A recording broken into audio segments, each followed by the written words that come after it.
going to be a lot of this year. So this is quite a graduating class we have this year. We have 2 valedictorians, salutatorian, and 2 Christian Virtue Award winners. These are impressive. Oh, Jaimee, you can sit back down. I'm going to talk for a while. I could let her stand there. It happens every year. Don't blush. So these are impressive, and what we have just heard is, of course, very impressive. But every student who graduates from St. Ambrose Academy has a lot to be proud of.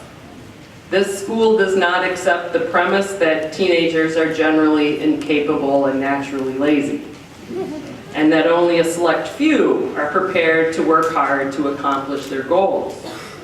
We have a higher opinion of what you all are capable of, once you've put your minds to it. And we don't let any of our students slouch down the easy road of comfort or mediocrity, as each of you is very well aware. You've all fought the good fight to get to where you are today. You have competed well. As Mr. Exner pointed out, you have finished this race. You joined the ranks of the St. Ambrose Academy alumni, a small but impressive and growing group. From our first graduation of 2 seniors to you 11, all of our graduates are a cause for celebration. Whether they've gone on to earn PhDs or learn a trade, to serve the military, or to stay at home and raise a family, every St. Ambrose Academy graduate has made us proud by living the life they were called to live with enthusiasm and joy and a commitment to excellence. Each of you is a light in your church and in your community. Each of you has contributed to this community during their time here. Sometimes in visible and flashy ways, on the cross-country track, or on the football field, or on the stage, at the benefit dinner, at the mission breakfasts, at the open house. But sometimes in more hidden and unnoticed ways, in the classroom, in the hallways, with the younger students, or even just on your cleanup crew. Every charitable and productive action you made while you were here has contributed to the good of this community. In every life, there will always be setbacks and failures and things we wish we could have done differently. But each of these too is a moment for growth.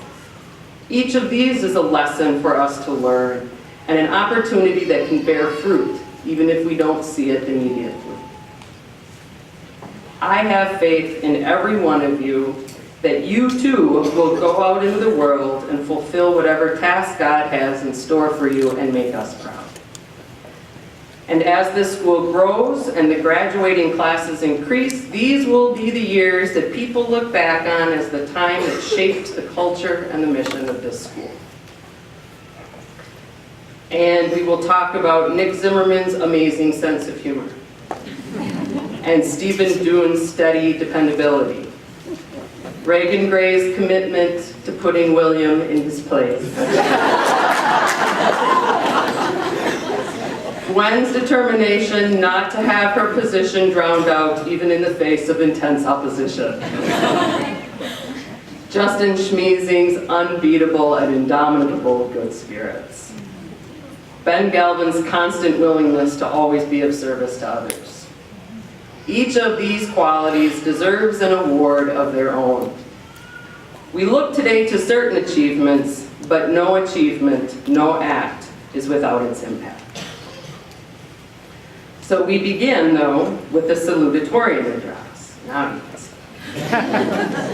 The salutatorian who says salve and wishes you salus, health and greeting.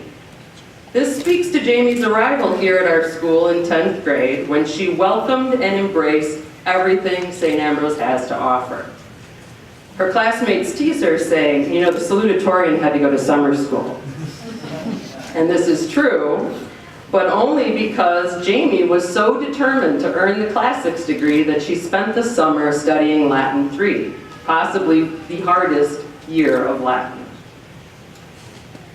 She is a smart, competent young woman of great character, and I am happy to introduce you all to our salutatorian, Miss Jaimee Prado.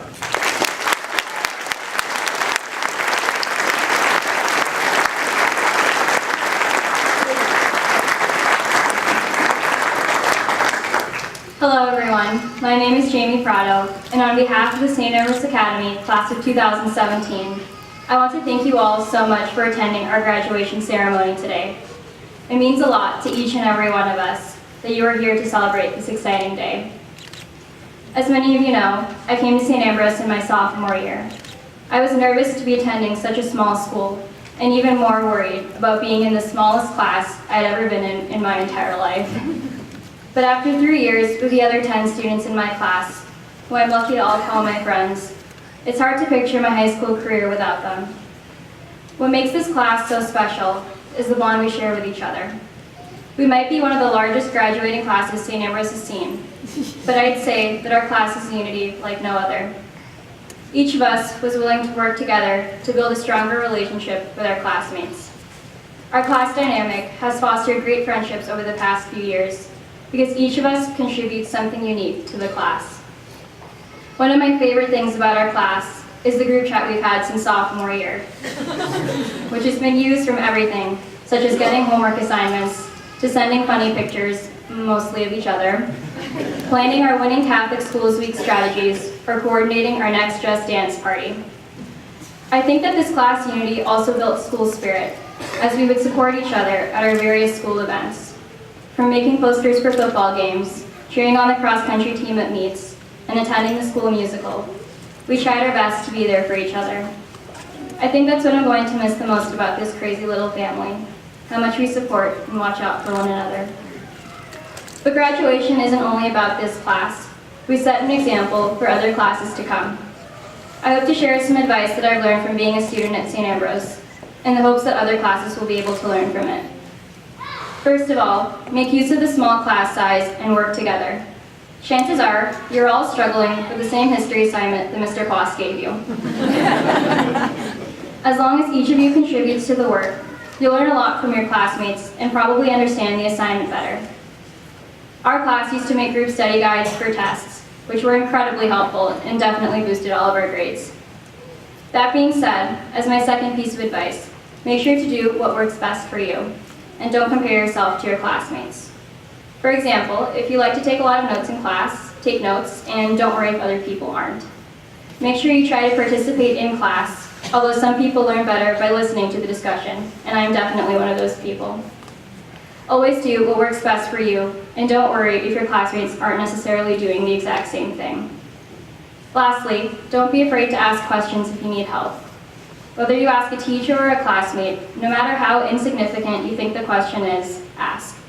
I can't tell you how many times I've bothered teachers like Miss Gong in the workroom with questions, and how many times I've asked the class chat for help. Overall, I want to wish all of the classes good luck in the coming school year, and I want to let everyone know that yes, there will be long, hard weeks, but you'll always make it to the weekend. These past 3 years seem long and hard at times, but we always had fun. And now, suddenly we're here at our high school graduation. Believe me, it comes a lot faster than you think. I want to wrap up my speech before I start crying and embarrass myself, so I want to close with some shout-outs to my classmates and teachers. To the valedictorians, honestly, I can't believe I'm up here with the two of you, because you both intimidated me so much when I first started school. And no, it's not because you're both a lot taller than me. You both have taught me so much over the past 3 years, and I'm incredibly grateful for both of your friendships. To the rest of the boys, I'm going to miss your weird voices when you call out the nicknames you gave me every time Miss Nielsen decides to call on me in class. It was like having my own cheer squad. I'm so lucky to have 7 older brothers to turn to whenever I'm looking for the perfect meme or want to listen to some really obscure song. But in all honesty, thank you for making school life so entertaining for the past 3 years. My life would be pretty boring without all of your jokes and antics. I'll miss you all a lot. To the 3 senior girls, we all seem so different, right from our 4 very distinct hair colors to our very diverse college majors. But in the end, these differences didn't matter. These differences only made our friendship stronger because we were able to learn from each other. Thank you for being my sisters, for keeping me grounded and creating so many amazing memories with me. I have learned to be a better friend and a better person because of all three of you, and I hope we stay friends for many years to come. Thank you to all the teachers and staff for everything you've done for our class. You are all saints for working with, teaching, and supporting each of us throughout our high school careers.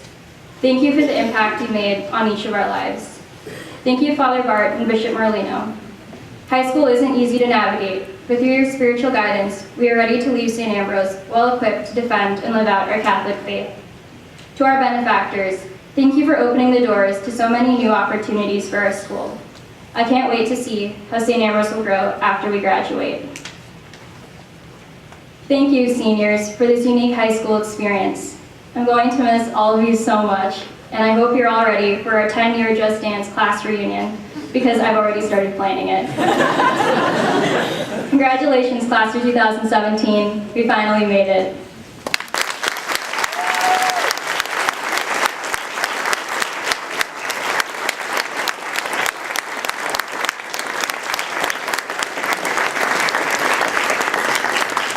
Thank you, Jaimee. This year we have 2 recipients of our Christian Virtue Award, both of whom are being singled out for their modeling of the virtue of fortitude. Now, Aristotle described the virtue of fortitude primarily in the onset of a dangerous act, the moment of attack. And he somewhat limited this virtue to the actual physical battlefield. Right? Do you cower or do you fight?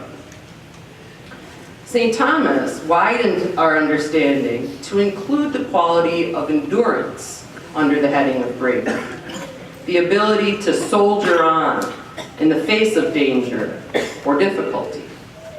Now, as a supernatural virtue and a gift of the Holy Spirit, fortitude in the daily life of the Christian, who may not perhaps face the battlefield, is required in order to resist the pull of complacency and to persevere in the face of poverty or privation.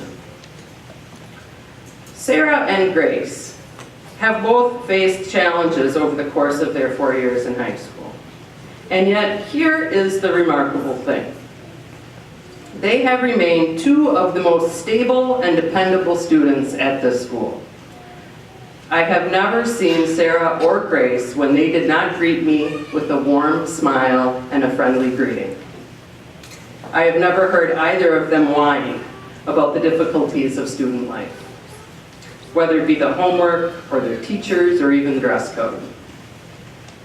I can see them both smiling. That's because you never heard us, Miss. But that still speaks to your character. Both of these young women have had to face various forms of privation, both in their personal lives and at the school. But both have admirably soldiered on. And not only did they not weaken in charity, but they grew in charity and they became models of charity for the rest of us. And so it is with great pleasure that I give this year's Christian Virtue Award to Sarah Mills and Grace Ganser.